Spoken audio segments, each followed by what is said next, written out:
Hello Vainglory community, I'm PlayoffBeard here with a Midsummer developer update. We always knew that perfecting the 5-minute Vainglory experience would be a challenge, and the release of talents for Brawl game modes has been equal parts exciting and humbling. As a company and a community, we hit a major promised milestone for 2017, and player participation in Blitz, Battle Royale, and talents has sharply spiked. That said, between the data and the community feedback, we've also learned there's a long way to go to perfection. Here's what you told us with your collective voices. Talents seemed cool at first, but it costs too much glory to upgrade, and those upgrades aren't meaningful enough. The second thing, fix your shit.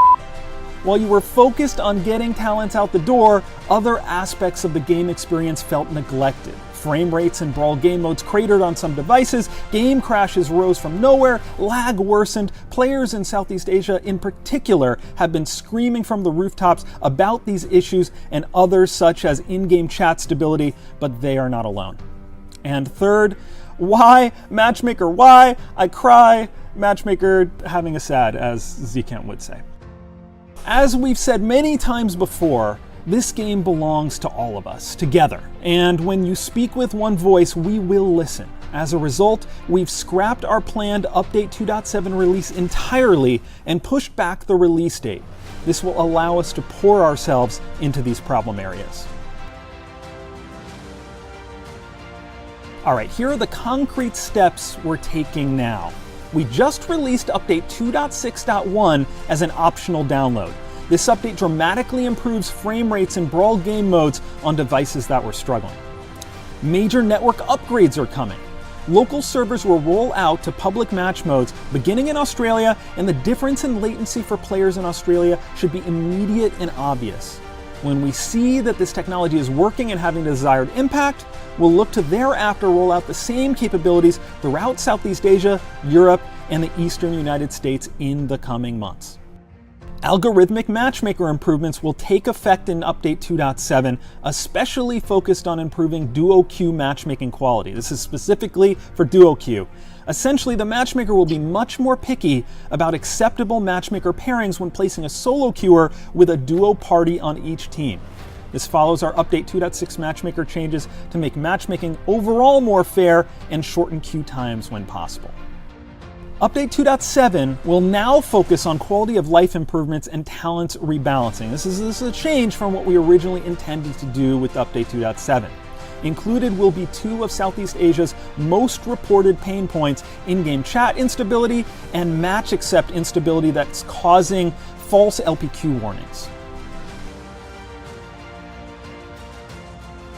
All right, let's talk about the talents economy changes and glory refunds that are coming in Update 2.7.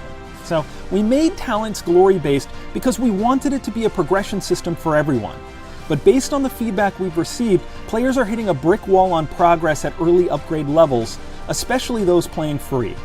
We want all players to be able to make meaningful progress and enjoy collecting hero upgrades, so we're altering the talents economy in Update 2.7 in players' favor and refunding glory to all players who acquire talents in the old economic model. And yes, some of you are now paying attention that I mentioned refunding glory to players. All right, the bottom line on that is if you spent glory to upgrade a talent, we'll refund you 100% of the difference between the old price and the much lower new price.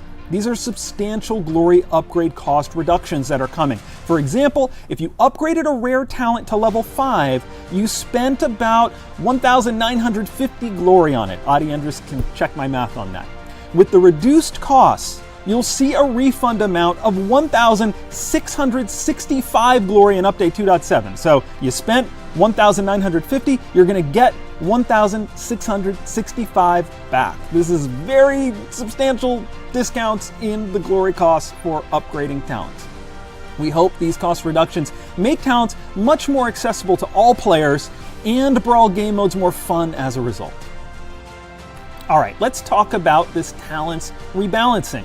You've told us that talents overall do not feel impactful enough, and if you don't feel the difference, why would you bother upgrading? We're taking that input and we're doing an overhaul of talent's power on a talent-by-talent basis. We'll list all the changes in the Update 2.7 release notes, but the goal of this initiative is to ensure that if you obtain a talent, it will always feel worth using, and if you upgrade that talent, you'll always positively feel the difference. Alright, meanwhile, work on 5v5 continues. While the Buttery, Smooth, and Talents teams are working on improvements to the things that we've been talking about, the 5v5 team is forging ahead. Internal playtesting on the gameplay side continues with iterations on map shape and layout.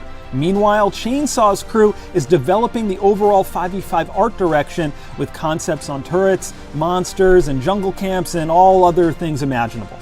In the weeks and months ahead, we'll be documenting this journey from concept to completion, taking the player community inside the lair and inside the thinking of the developers working on the project. I'm particularly excited to be getting some FaceTime with Ciderhelm. This will sometimes be as small as a tweet sneaking a photo out to you, or as large as a full video or dev interview on a 5v5 related topic. Along the way, we'll solicit your questions and interests for future installments of this project. Whether it's making brawl modes the most fun they can be, making service quality exceed your expectations, or making 5v5 the next incredible Vainglory experience, there's a lot more to look forward to this year, along, of course, with more heroes, more skins, and more super evil twists. With that, I'm Playoffbeard. We'll see you next update.